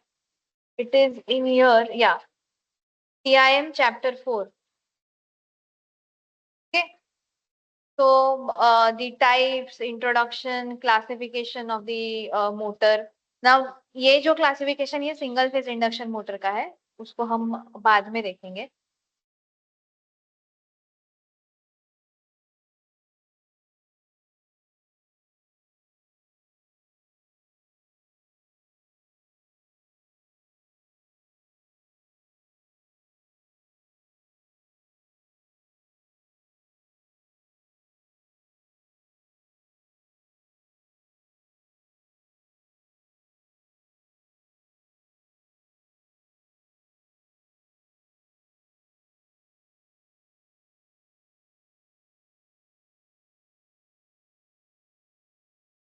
अभी हमने squirrel cage and slip ring construction देखा. Squirrel cage में we have the rotor bars जो थोड़े angle पे, they are not parallel to the rotor shaft. And slip ring में we have the winding. तो ये जो रोटर दिख रहा है, दिस टाइप ऑफ रोटर जिसपे हमें लाइंस दिखते हैं रोटर पे, ठीक है. तो काफी सारे, अगर आपने कभी घर के मोटर का, अगर पंप की जो मोटर रहती है उसका अगर रोटर निकाल के देखा रहेगा तो ये टाइप का रहता है, उस पे लाइंस रहते हैं. तो ये lines are nothing but the rotor bars. Okay. And जहाँ पे वाइंडिंग रहते हैं that is the slip ring type of induction motor. तो यहाँ पे आप देख सकते हैं here this is the slip ring, ये वाइंडिंग के कॉन्टैक्ट इस पे लाके रखे हैं, ठीक है. तो आप इधर वो शॉर्ट कर सकते हैं या फिर उसके अंदर एक्सटर्नल रेजिस्टेंस इलेक्ट्रिकली, जैसे हम रियोस्टैट कनेक्ट करते हैं वैसा कनेक्ट करके हम एक्सटर्नल रेजिस्टेंस ऐड कर सकते हैं. But because of this arrangement there will be brushes. तो ब्रशेस जहाँ पे होते हैं तो वहां पे फ्रिक्शन होता है, वहां पे स्पार्क्स होते हैं, फिर ब्रशेस का आपको मेंटेनेंस करना पड़ता है. तो ऑब्वियसली ये काइंड ऑफ जो मोटर है उसको ज्यादा मेंटेनेंस लगता है कंपेयर टू स्क्विरल केज. तो we generally use squirrel cage. Then advantages of induction motor over the other types of motors जो बताया, सिंपल डिजाइन है, रगेड डिजाइन है, लो कॉस्ट है, हाई एफिशिएंसी बिकॉज वहां पे ब्रशेस नहीं रहते हैं, रीजनेबली गुड पावर फैक्टर जब वो मोटर फुल लोड के नियर फुल लोड जब भी ऑपरेट होगी. ओके. स्टार्टिंग टॉर्क उसका it has inbuilt starting torque, मतलब आपको वो मोटर को एज सच स्टार्टिंग टॉर्क देने की जरूरत नहीं है। Of course starting current limit करने की जरूरत है, उसके बारे में हम नेक्स्ट चैप्टर में which is the starting of induction motor तभी हम बात करेंगे। All are the other advantages, then yeah these are the disadvantages कि हम अगर स्पीड कंट्रोल करना चाहे तो हमें वोल्टेज इधर कम करना पड़ता है, बट नॉट नाउ बिकॉज हमारे पास वेरिएबल फ्रीक्वेंसी ड्राइव्स है, जहां से हम जो 50 हर्ट्ज सप्लाई देते हैं ना, वो 50 हर्ट्ज हम वेरी कर सकते हैं अकॉर्डिंग टू आवर रिक्वायरमेंट। तो हमारा सिंक्रोनस स्पीड खुद ही वेरी होगा। अगर सिंक्रोनस स्पीड वेरी होगा तो रोटर का स्पीड भी वेरी होगा, like that. Okay, then the two types, here is the all the parts of the induction motor। Cut section है ये इंडक्शन मोटर का। This is also the cut section. In the last video, he mentioned about the fan, cooling fan. तो ये cooling fan जो होता है वो motor के बाहर होता है, ठीक है, और it is on the same shaft, मतलब जब मोटर घूमती है तब फैन भी घूमता है। अब कूलिंग की क्या जरूरत है इन केस ऑफ इंडक्शन मोटर? क्यों जरूरत है कूलिंग की? ट्रांसफार्मर में क्यों जरूरत है कूलिंग की? हीट, किसके वजह से हीट आती है? ट्रांसफार्मर में किसकी वजह से हीट प्रोड्यूस होती है? वाइंडिंग में करंट फ्लो होता है, तो there is I square R loss, तो हीट प्रोड्यूस होती है। सिमिलरली यहाँ पे भी तो करंट फ्लो होने वाला है, तो इसमें भी हीट प्रोड्यूस होगी। तो इसकी हीट निकालने के लिए हम क्या करते हैं, ये कूलिंग फैन लगाते हैं, एंड उसका जो पाथ है, जो बाहर की ठंडी हवा है, वो ये फैन अंदर सक करता है, then it goes over all the windings. यहाँ पे आप देख सकते हैं वाइंडिंग के ऊपर से निकलती है, and then it takes away the heat and finally it goes out from. तो जब भी आप फैन इंस्टॉल करते हो, अभी जो नया मोटर हमारे यहाँ पे इंस्टॉल हुआ है जिसपे हम एक्सपेरिमेंट करने वाले हैं, तो इनिशियली वो जो फैन का जो टर्मिनल्स थे वो अपोजिट लगे थे, जिसकी वजह से फैन मोटर जो एयर है बाहर से वो खींच नहीं रहा था, बट बाहर एयर दे रहा था, जिसकी वजह से मोटर वॉज हीटिंग। तो तभी उन्होंने कहा कि फैन जो है वो मोटर के ही मतलब it should flow in such, it should rotate in such a direction कि वो बाहर की हवा अंदर ले, ठीक है, फॉर दी कूलिंग पर्पज। तो ये फैन का फंक्शन है। Then again the parts are given, then all the explanation जो अभी हमने वीडियोस में देखा, that is given here, frame, stator, rotor. फिर रोटर में क्या क्या होता है, there is a laminated core जिसके ऊपर हमारे वाइंडिंग्स आइदर कॉपर बार और एल्यूमिनियम बार और windings are placed, then end rings are there. देन यहाँ पे थोड़ा एक इसका रीजन दिया है, जो स्क्यूड मैंने बोला ना, रोटर के कंडक्टर जो है वो शाफ्ट को पैरेलल नहीं रहते हैं, तो ये एक तो मैग्नेटिक हम रिड्यूस करता है, जो अगर मोटर घूमती है तभी एक आवाज आता है, उसको रिड्यूस करता है। And there is something called as magnetic locking, जो स्टेटर और रोटर के बीच में अगर लॉकिंग हो गया, तो वो लॉकिंग के वजह से, मैग्नेटिक लॉकिंग के वजह से रोटर घूमेगा नहीं, it will be locked. And वो रिड्यूस करने के लिए this skewing is provided. Then cross section we have seen, then slip ring induction motor, and this is again the all rotating magnetic field, यही है इसके आगे। Concept of slip we have discussed already. So this part of this chapter is over. I am not saying complete chapter over हो गया। Now we will proceed for the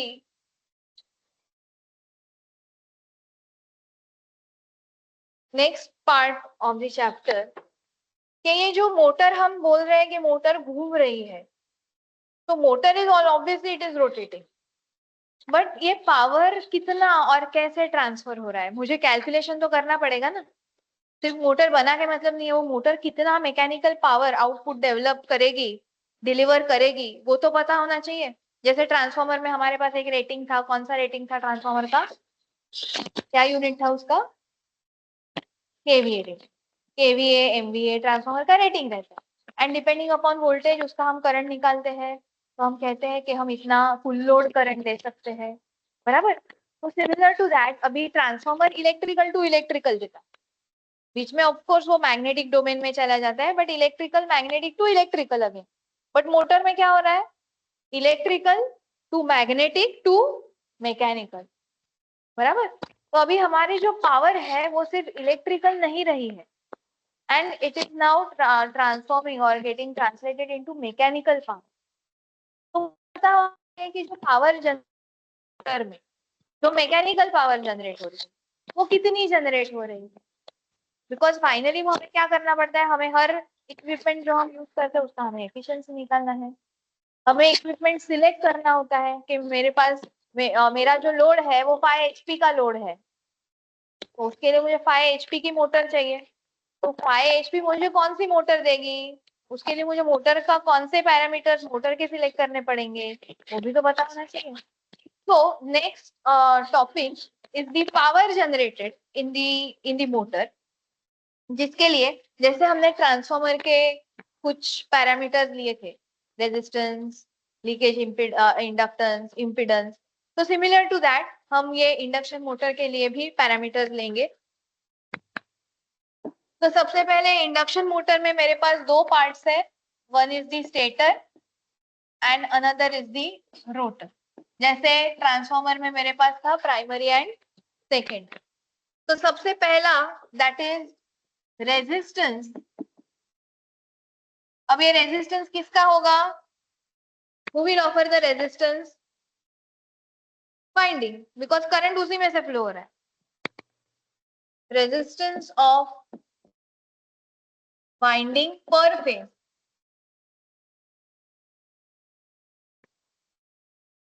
So let us say for stator we consider stator as a primary, इसीलिए हम ये सारे जो भी stator के parameters है उसको हम 1 लिखते हैं, and for rotor it is R2 because it is considered as secondary.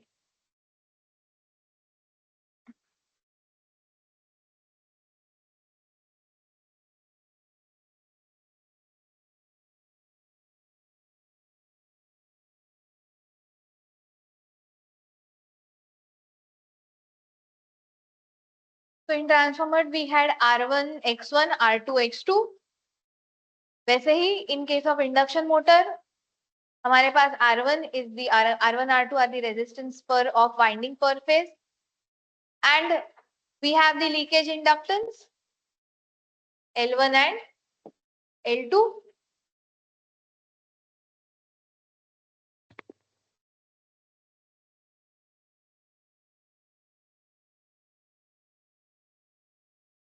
Inductance को हम किस में कन्वर्ट करते हैं, which is equivalent to resistance,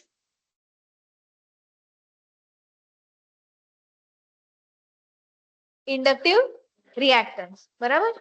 so leakage reactance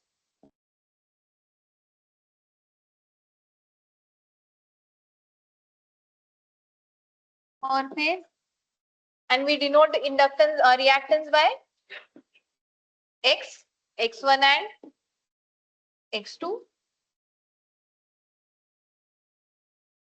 Now all these rotor parameters जो मैंने यहाँ पे लिखे हैं they are at standstill. ये ऐसा क्यों लिखा है उसका explanation मैं बाद में दूंगी। These all parameters which are mentioned for rotor they are at standstill. अच्छा ये X का क्या फॉर्मूला है, रिएक्टेंस का X इज इक्वल टू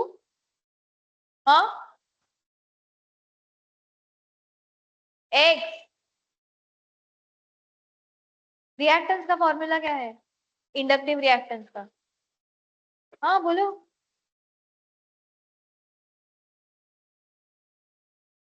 ये L लिया है ना हमने, इंडक्टिव रिएक्टेंस का क्या फॉर्मूला है,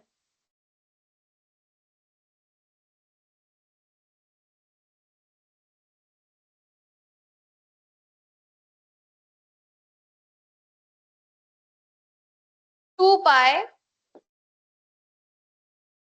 FL। When you will revise वो मॉड्यूल करोगे ना ACF का तो उसमें आएगा। So it was not the question for you, ये लोग के लिए था ये, okay. And then the leakage impedance, impedance के लिए हम क्या लिखते हैं, how do we denote impedance? Impedance कैसे डिनोट करते हैं? Z1 and Z2.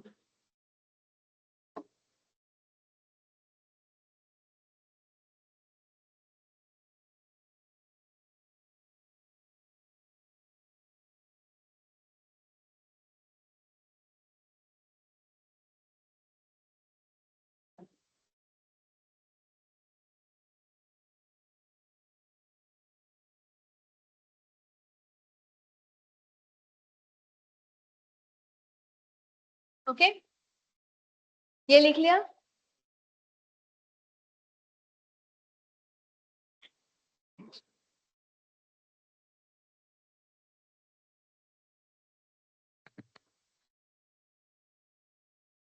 जो ईएमएफ रोटर में इंड्यूस्ड हुआ था उसका फ्रीक्वेंसी कितना था?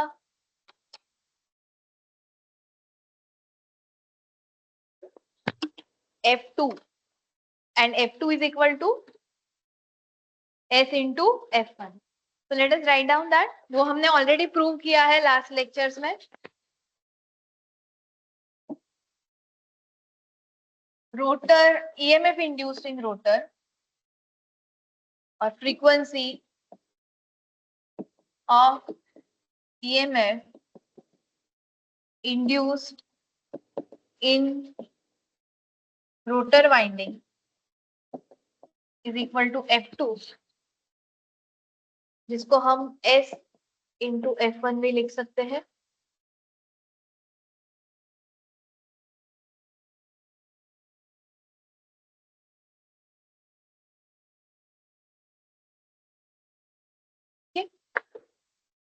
So ये F2 किस पे डिपेंड करेगा?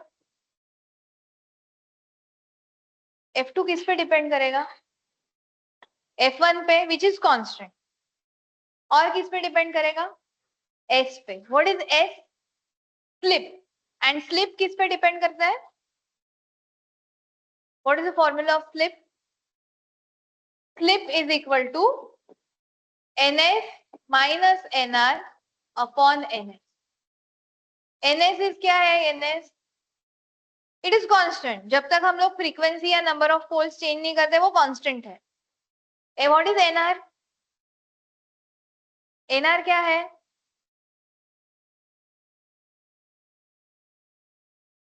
क्या है NR? अरे NR क्या है? रोटर स्पीड है. तो S किस पे डिपेंड करेगा? रोटर के स्पीड पे. तो अगर रोटर का स्पीड चेंज होगा, जो होता ही है once it picks up the speed, तो रोटर का स्पीड चेंज होगा तो S चेंज होगा. S चेंज होगा, F2 भी चेंज होगा, राइट? तो जैसे जैसे रोटर का स्पीड चेंज होगा, आपका जो ईएमएफ है रोटर वाइंडिंग में इंड्यूस होगा, उसका फ्रीक्वेंसी चेंज होगा. अगर उसका फ्रीक्वेंसी चेंज हो रहा है, यहाँ पे कौन चेंज होगा? Who will change in this? Leakage reactance जो 2 पाई FL है, ये F मतलब स्टेटर के लिए F1 होगा, रोटर के लिए F2 होगा. तो अगर फ्रीक्वेंसी चेंज होगा तो आपका ये रिएक्टेंस चेंज होगा, आपका इंपिडेंस भी चेंज होगा. तो इसीलिए ये स्टैंड स्टिल लिखा है, बिकॉज स्टैंड स्टिल पे स्लिप कितना रहेगा? स्टैंड स्टिल पे रोटर का स्पीड कितना रहेगा? 0. S is equal to what? हाँ, तो स्लिप कितना रहेगा?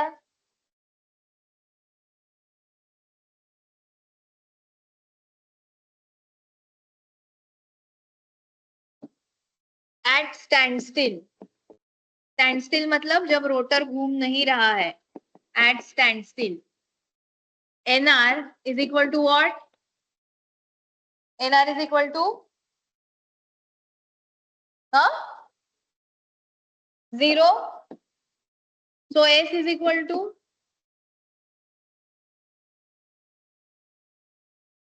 S is equal to क्या आएगा? वो इक्वेशन देख के तो बताओ.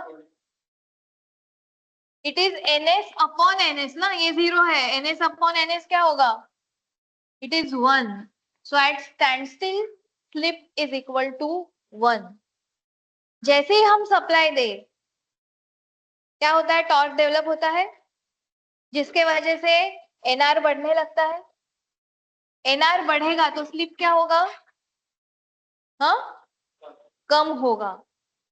तो स्लिप रिड्यूसेस फ्रॉम 1.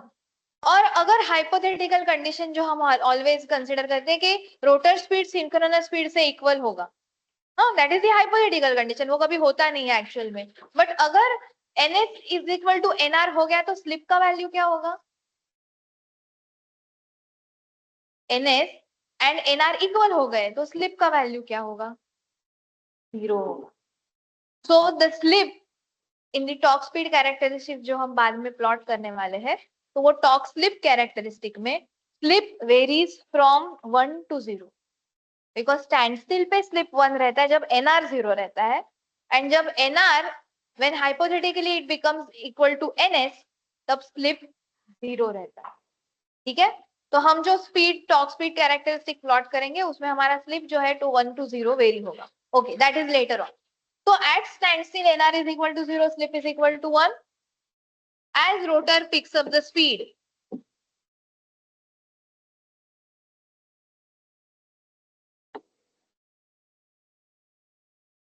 किसके वजह से रोटर स्पीड पिकअप करेगा? Due to rotor speed pickup क्यों करेगा? हाँ, टॉर्क के वजह से. ड्यू टू टॉर्क डेवलप, क्या होगा? NR विल स्टार्ट इंक्रीजिंग, जिसके वजह से स्लिप क्या होगी? डिक्रीज होगी, जिसके वजह से F2 क्या होगा? F2 क्या होगा? डिक्रीज होगा, because F1 is constant. F2 will decrease, जिसके वजह से X2 क्या होगा? X2 is 2 pi F2 L2. तो F2 कम हो गया तो X2 क्या होगा? डिक्रीज ही होगा. ठीक है, तो जैसे ही आपका रोटर स्पीड वेरी होगा, आपका लीकेज रिएक्टेंस वेरी होगा, जिसके वजह से लीकेज इंपीडेंस भी वेरी होगा. We can not take it as a fixed value, इसीलिए वो ऊपर लिखा है एट स्टैंड स्टिल. वो जो भी वैल्यूज मिले हैं they are at stand still. जैसे ही मोटर घूमना स्टार्ट करेगा, the values R2 will not change, because R2 का और F2 का कोई लेना देना नहीं है, it is a resistance. R2 will not change, but X2 and Z2 will change. Okay, so at stand still हमने लिखा S is equal to 1 and F2 is equal to क्या रहेगा? At stand still, look at the formula. S is equal to 1, F2 is equal to, ऊपर लिखा है ना, F2 is equal to F1.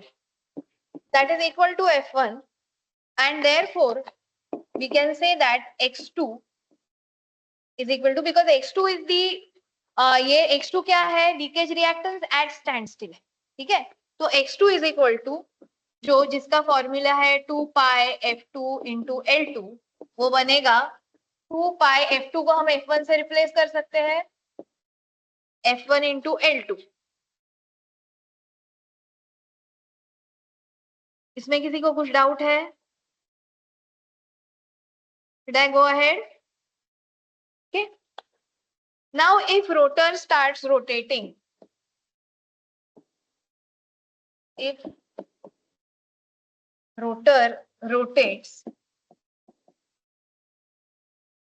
with some S slip, because I do not have the value, I have the, I can consider कि कोई भी S slip पे ये rotor rotate कर रहा है. So what will be F2 equal to? F2 का क्या फॉर्मूला है? S into F1. Now it will not be equal to F1. It will be S into F1, because S is no more 1.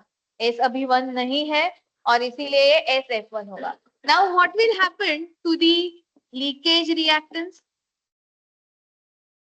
Leakage reactance per phase. ये क्या होगा? Reactance का क्या formula है?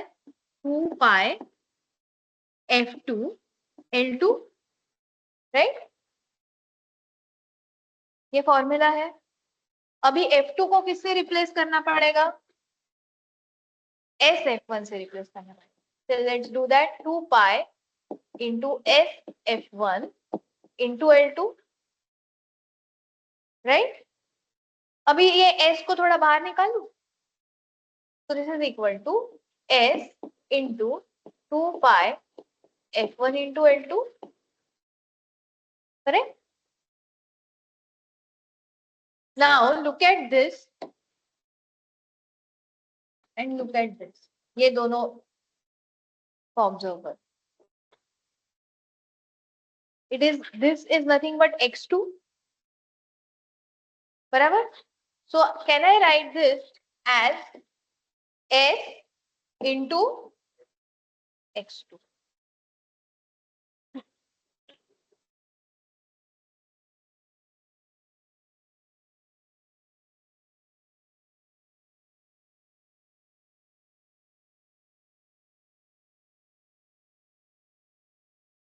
Now this was about the reactance. ये हमने reactance के बारे में डिस्कस किया.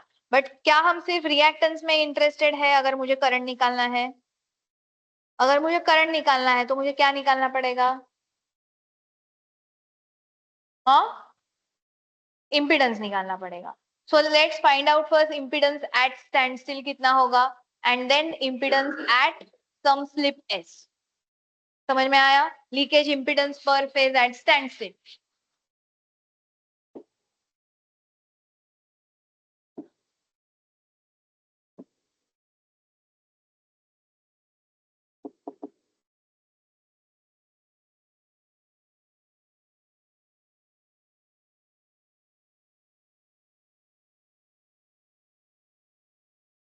इम्पीडेंस का फॉर्मूला क्या है?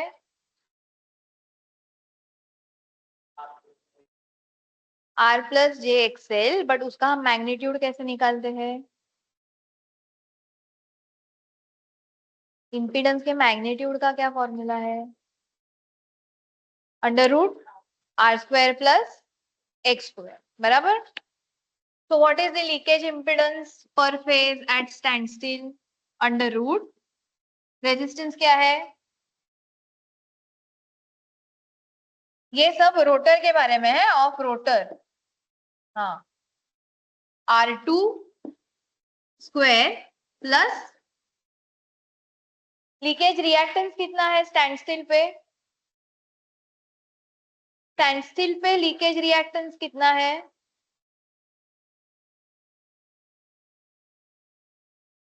डिनोट कैसे किया है हमने उसको? X2. स्टैंडस्टिल पे लीकेज रिएक्टेंस सिर्फ X2 है ना? हाँ.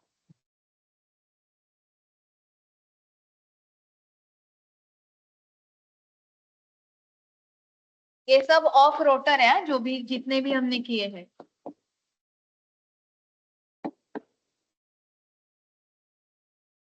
Okay. Now what is the leakage impedance per phase of rotor at some slip S? Can you write that? Leakage impedance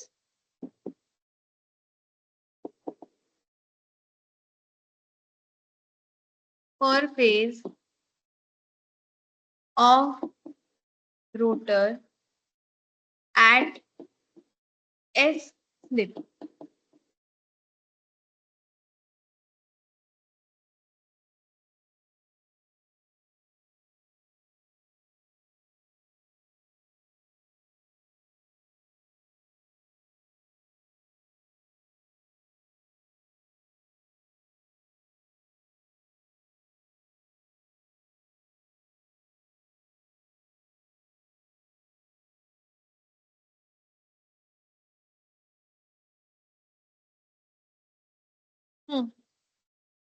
बोलो.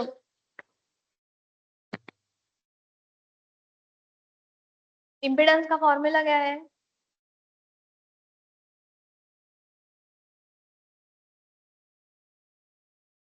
इम्पिडेंस का फॉर्मूला वही लगाओगे ना? हाँ, तो स्क्वायर रूट, अभी बोलो, R2 स्क्वायर, बिकॉज वो चेंज नहीं होगा, रेजिस्टेंस तो उतना ही रहेगा, प्लस अभी क्या आएगा, S इंटू x2, और किसका square? Square of S into x2 the whole. यहाँ पे काफी लोग मिस्टेक करते हैं, वो S x2 स्क्वायर लिखते हैं, बट वो पूरे का स्क्वायर है, so this will become under root R2 square plus S square into x2 square.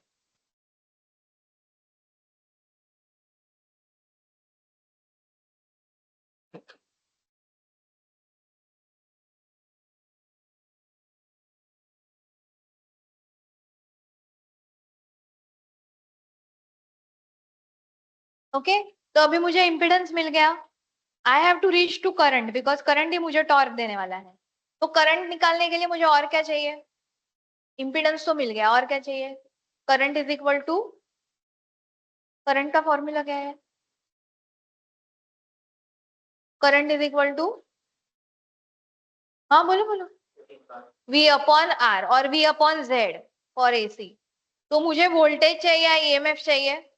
बराबर। EMF रोटर में कैसे आ रहा है? रोटर में कौन सा EMF आ रहा है? कंपैरिजन में लिखा है हमने, कैसे आ रहा है वो EMF, और कौन सा आ रहा है रोटर में, रोटर कंडक्टर्स में?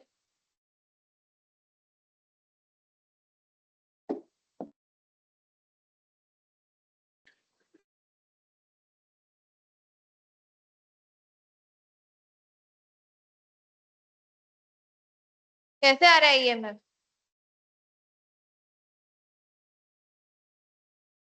क्या है, उसको कैसे लिखा है हमने, क्या डिनोट किया है?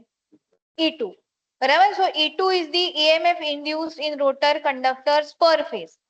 Okay, so now let's talk about EMF induced in rotor per phase,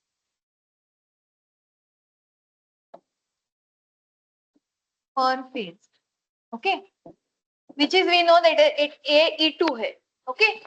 So at standstill इसका वैल्यू क्या रहेगा? at standstill उसका फॉर्मूला क्या है E2 का? E2 इज इक्वल टू कितना लिखा है? 4.44 T2 KW2 pi m F2, बराबर, इतना ही है। चेक करो ये E2 का फॉर्मूला।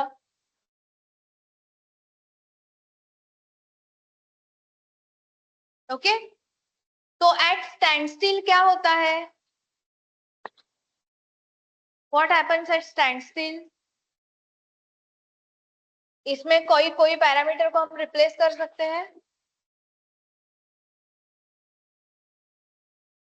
F2 को F1 से रिप्लेस कर सकते हैं, because at stand still I know that S is equal to 1, therefore F2 is equal to F1, and therefore E2 is equal to 4.44 T2 KW2 pi m F1.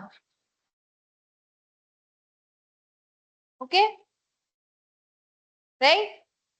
Now when at S slip,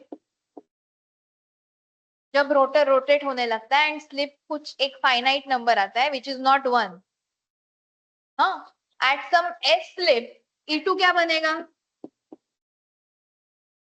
Oh, sorry, the EMF induced, I am not calling it as E2 because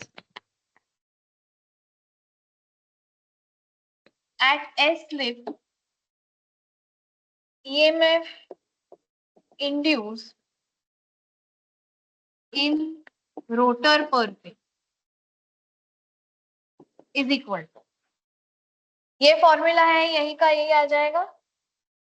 अभी F2 को हम F1 लिख सकते हैं क्या? तो F2 को मुझे क्या लिखना पड़ेगा? Fs इंटू F1 लिखना पड़ेगा। So it is equal to 4.44 T2 KW2 phi m into S into F1 बराबर। अभी अगेन ये S को हम बाहर निकाल सकते हैं जैसे ऊपर किया था। सो इन ब्रैकेट क्या रहेगा 4.44 T2 KW2 phi m F1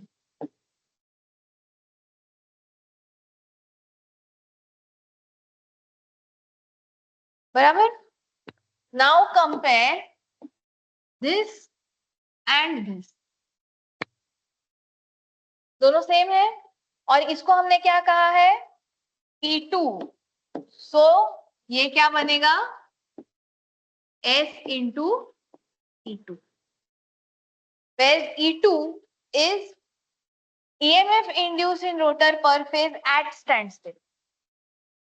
ठीक है, तो यही यूज करके हम आगे करंट निकालेंगे and obviously the equivalent circuit वो भी हम इसके बाद ही डेवलप करेंगे।